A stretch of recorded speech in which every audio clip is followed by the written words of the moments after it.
여러분 안녕하세요. 행정의 달인 박교수 TV의 박재현입니다.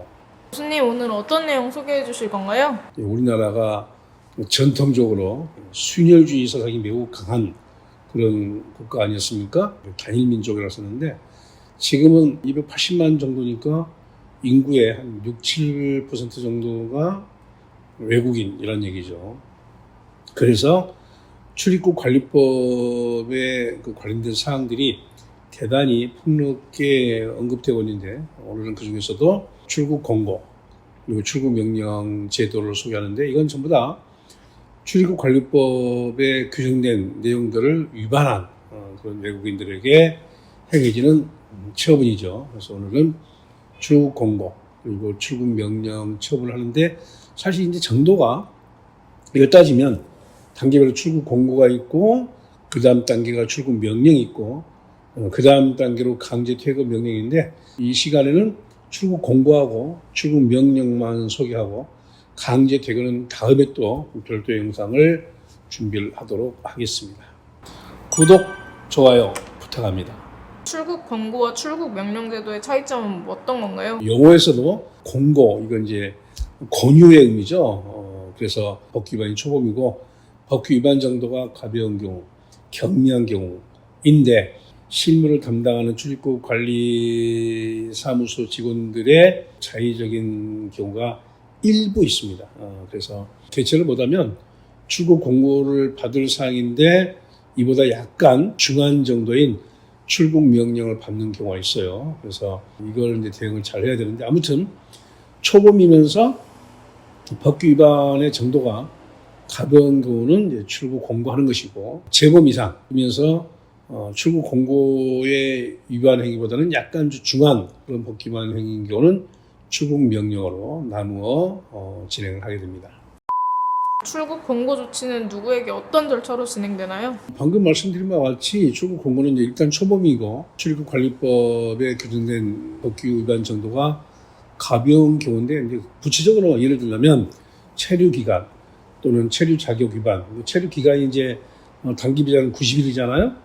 뭐 한 이틀이 경과됐다 이런 경우 그런 날짜 계산을 해가지고 지켜야 되는데 그 못한 경우가 종종 발생합니다. 그리고 체류 자격 위반, 예를 들면 C3 같은 경우는 일반적으로 이용료 활동을 취업을 못하게 돼 있죠. 그런데 한 2시간 정도 이렇게 이제 알바 형식으로 일을 하다가 적발된 이런 경우는 이제 체류 자격 위반이겠죠. 그렇지만 정도가 가벼운 경우, 방금 말씀드린 대로 한두 시간 일하다가 적발됐다 이런 경우 자진해서 출국을 할 수 있게 출국 공고 조치를 취하는데 이걸 할 때는 출국 공고서를 발급합니다. 그래서 출국 공고서를 발급하게 되면 발급받은 날로부터 5일 이내 범위에서 출국 기간을 결정할 수가 있고 출국 공고서를 받게 되면 받은 날로부터 5일 이내에 출국을 하도록 되어 있는데 이게 이제 한국에 입국한 외국인들은 지내다 보면 한국이 참 좋다는 그런 경우가 많습니다. 그래서 그걸 이행을 하지 않고 속된 말로 버티는 그런 경우가 있죠. 그런 경우는 출국 명령서를 발부를 하게 됩니다. 출국 명령 사유와 절차는 어떻게 진행되나요? 네, 출국 공고보다 약간 좀 이제 강한 조치죠. 출국 명령 처분이 행해지는 그 사유 하고 절차를 살펴보게 되면 방금 이제 앞에서 봤던 출국 공고를 받고 아무런 이의제기하지 않고 출국을 이행하지 않는 경우라든지 또는 그런 출국관리법 위반 행위로 각종 허가라든지 또는 영주 자격이 취득이 취소된 경우가 있습니다. 영주권을 받을 때서 이게 이제 영원히 있는 게 아니고 법규 위반 행위가 있게 되면 취소가 된 경우 있습니다. 그리고 이제 한국에 이제 머물게 된 경우는 주소지를 정해서 거소 등록해야 되겠죠. 또는 취업 비자인 경우는 근무지를 딱 정해서 해야 되는데 자기들 멋대로 이제 A라고 하는 업체에 근무하다가 또 이제 같은 그 나라던 친구가 야 우리 회사가 뭐 한 달에 얼마 더 줘. 그러면 또 가도 되는 줄 알고 가는 경우가 제법 많은 것 같아요. 보면 근무지를 이전하고도 신고하지 않는 또는 이제 제출 요구받은 자료를 제출하지 않았다든지 또는 과태료 처벌을 받고 출국 조치가 필요한 이런 경우 이런 경우도 해당이 되겠고 그보다 좀 더 중요한 경우는 범죄에 연루돼요. 범칙금 납부 통고 처분을 받고 출국 조치가 필요하다라고 인정되는 경우 그리고 출국 명령서를 발급을 이렇게 받고 출국 기간을 결정하게 되는데 그때는 이제 주거 제한, 이제 어느 지역에 어느 곳에 제한을 시키는 경우가 있습니다.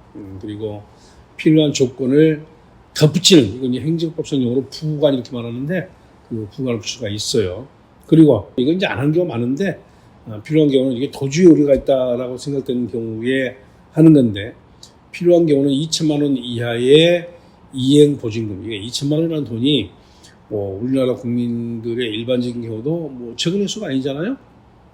근데 대부분 이제 한국에 와서 일을 하려고 하는 그런 국가는 우리나라와 비교해서 이 경제 수준이 좀 낮은 국가들이잖아요. 그러니까 국민소득을 보게 되면 우리나라가 지금 한 3만 2천 달러 정도, 동남아시아라든지 또 중앙아시아 국가들의 국민소득이 뭐 10,000달러가 훨씬 안 되잖아요. 뭐 3,000달러, 좀 많으면 5,000달러. 그러니까 우리나라의 국민소득의 10분의 1. 미치지 못한 국가가 많습니다. 그러니까 우리나라 국민도 2천만 원이라는 돈이 뭐 적은 돈이 아닌데 그렇게 국민소득이 낮은 국가의 외국인 입장에서는 2천만 원은 큰 돈이죠. 그래서 2천만 원 이하의 이행 보증금을 예치를 해라라고 의무로 부과할 수가 있고, 그 이제 조건을 이렇게 정했는데 그걸 위반하게 되면 그 돈은 국고로 귀속이 되기 때문에 큰 돈이 없어진다라는 부담을 줘가지고 의무를 위반하지 않도록 담보하는 그런 조치를 취할 수가 있겠습니다. 이제 이런 사유로 이제 출국 명령을 받고 이런 절차로 이제 진행을 하게 되는데 출국 명령서를 받고 30일 내 출국을 하게 되는데 이걸 이행을 하지 않게 되면은 이게 이제 다음 별도 영상을 준비를 할 건데 강제 퇴거 명령의 대상자로 진행이 되겠습니다.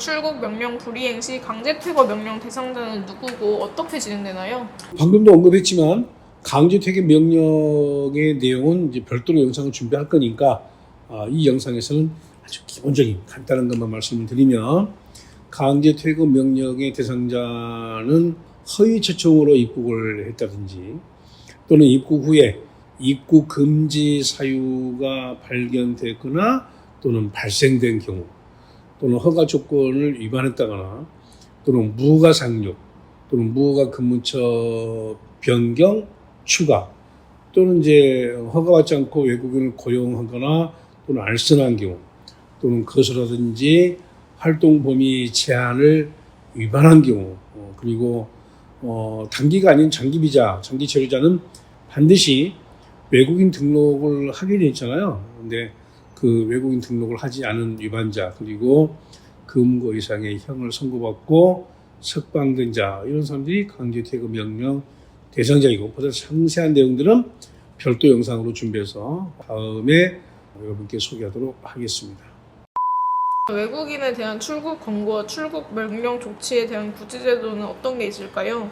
외국인 입장에서는 출국 권고를 받았다거나 출국 명령 처벌을 받게 되게 되면 이제 자의에 의하지 않고 본의 아니게 한국을 떠나야 되잖아요. 그러니까 불만이 많죠. 자기는 한국이 정말 살기 좋은 나라로 생각해지고 더 여기서 머물면서 자기가 의도하는 활동을 하고 싶은데 그걸 못하게는 좀 불만이 많기 때문에 그에 대한 구제제도가 있는데 일단 그에 대해서는 이제 이의신청을 할 수 있고 또 가장 많이 하는 경우가 그런 처벌을 받은 날로부터 90일 이내에 행정심판을 청구하거나 또는 행정소송을 제기할 수 있는데 행정심판 청구의 경우는 저희 사무실에서도 진행하는데 행정소송은 또 별도의 변호사를 선임해서 진행을 해야 되는 그런 부담이 있습니다. 이렇게 외국인 입장에서는 대한민국 출입국 관리법에 위반한 경우에 받을 수 있는 불이익 처분으로서 출국 공고, 출국 명령, 그리고 강제 퇴거 명령이 있는데